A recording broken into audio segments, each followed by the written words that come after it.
Hi there, it's Miss Lori. You know, there's a lot of talk in the news these days about bullying. And so I have a question for you. Do you know what the face of a victim of bullying looks like? Well, you're looking right at one. Yes, I was bullied as a child. Quite a bit. I was harassed. I was called names. I was physically aggressed upon. I was bullied. Now, that may surprise some of you because so much of what people talk about in the news are targets of bullying being people who are very shy or perhaps keep to themselves, don't have a lot of friends.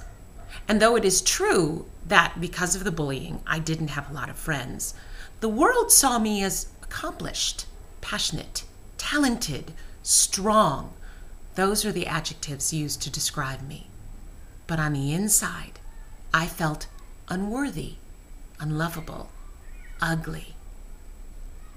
That's what bullying did to me. It left a scar on me, not an outward scar, but an inward scar, because it changed my perception of who I was.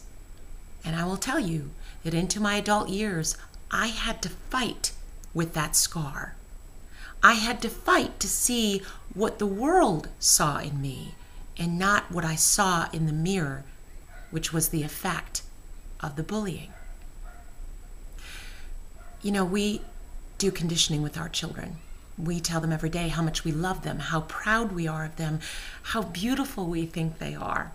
All of that conditioning is because we hope that when our children look in the mirror, even on those difficult days, those bad hair days, or those days when they're just feeling awkward, that they hear that voice, our voice, in their ears, in their head, and it gives them a little bit more resolve. Well, bullying is a louder voice, and we need to get louder than that voice. We as a community need to ring out loud and let all children know, not just the children who may look like the stereotypical victim of bullying, but all children know that they have a right to breathe the very same air that we're breathing.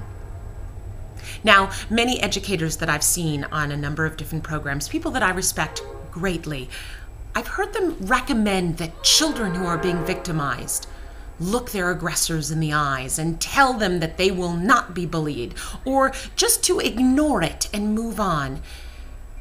That kind of advice scares me, because here's the truth. Bullying can't be combated solely by the victim. Yes, we do need to teach our children to have self-esteem, to stand up. But what we really need to teach them is to tell.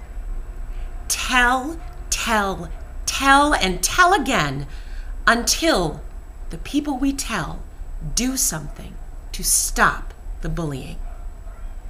Because bullying can only be combated by a group of people. I know, it may not be the popular opinion, but I gotta tell you, as a young lady who grew up with that scar on the inside, who had loving parents who told her the opposite of what those few bullies were telling her, those parents, as wonderful as they were, their voices weren't loud enough. I needed more. I needed more protection. I needed people to fight for me. And so that's what I'm doing today. I'm fighting for your children, and I hope you'll do the same. Because the onus is on us. We can teach our children to be advocates for themselves and for the world, but we have to be ready. We have to be listening, and we have to be prepared to take action. So I'm speaking to you parents, educators, and lawmakers. Say no to bullying. And don't just say no to it, yell it, shout it out loud. Have a zero tolerance within your school. A zero tolerance policy against bullying. Put a stop to it at the root.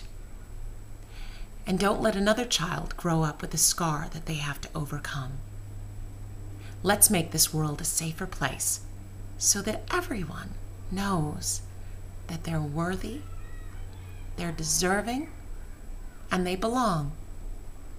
Let your smile shine on.